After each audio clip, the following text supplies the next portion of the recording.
देखिए, सबसे पहले तो बिल्कुल आपने ठीक कहा कि डायलॉग तो उनके साथ हो जो पाकिस्तानी हैं, डायलॉग उनके साथ हो जो जिनकी जिनके कोई इश्यूज हों जो डायलॉग से रिजॉल्व हो सके हों। लेकिन जो अभी जो हरकत हुई है वो तो एक तो उसमें फॉरेन फंडिंग का एलिमेंट है। उसके अंदर जो ममालिक पाकिस्तान के मफादात के खिलाफ काम करते हैं वो स्पॉन्सर करते हैं ऐसी चीज़ों को, और ये टेररिस्ट्स हैं जिन्होंने ये काम किया है। तो बातचीत किस लेवल पे हो सकती है? एक आइन और कानून के मुताबिक बातचीत हो सकती है, उससे बालातर तो कोई बातचीत नहीं हो सकती। तो बातचीत के दरवाजे हुकूमत कभी भी बंद नहीं करती। तो जो लोग इस तरह के इंसिडेंट्स में मुलव्वस हैं वहां तो बिल्कुल जो है एक क्रैकडाउन किया जाएगा और उधर कोई गुंजाइश नहीं होगी। अब दूसरे एलिमेंट पे आ जाएं कि जो बलोचिस्तान के अंदर जो मरहूमियाँ हैं, जो इकोनॉमिक चैलेंजेस हैं, वो बिल्कुल हैं।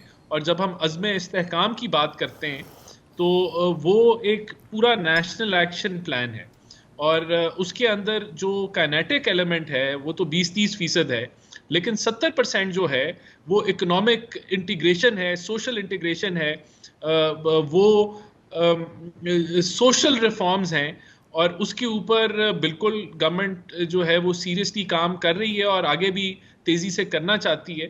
वहाँ हमें इन इलाकों में वो डेवलपमेंट लेके आनी है, वो लाइवलीहुड अपॉर्चुनिटीज़ लेके आनी है कि कोई पाकिस्तानी मिसयूज़ ना हो या गुमराह ना किया जाए, और वो हमें महरूमियाँ दूर करनी है। तो वो ये एजेंडा है। और उसके अंदर बिल्कुल देखें, वहाँ डायलॉग भी है, वहाँ सब कुछ जो सॉफ्ट मेजर्स हैं वो उधर आते हैं। लेकिन जो टेररिस्ट एलिमेंट है, वो एलिमेंट जो मासूमों की जानें लेता है, वहाँ बिल्कुल आपका जो पॉइंट है कि क्या डायलॉग के दरवाजे बंद हो गए, वहाँ उनके साथ तो आइन कानून के मुताबिक जो है वो निपटा जाएगा। लेकिन जो दूसरा एस्पेक्ट है वो मैंने आपको बताया, वो जी। ज़्यादा अहम है।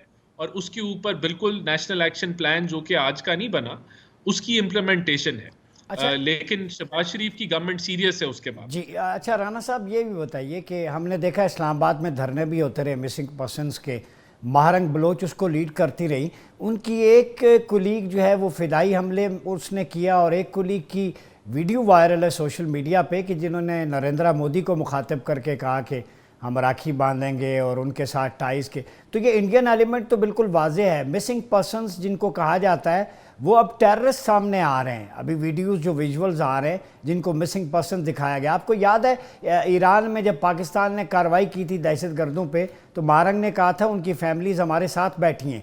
तो ये एलिमेंट, इसको मीडिया भी बाज़ हमारे चैनल्स दिखाते हैं, मामा कदीर को दिखाते रहे, तो इनको ज़रा अलग करना पड़ेगा। ये रियासत के ख़िलाफ़ दोहरा डबल गेम खेल रहे हैं और मीडिया को भी गुमराह कर रहे हैं। जी।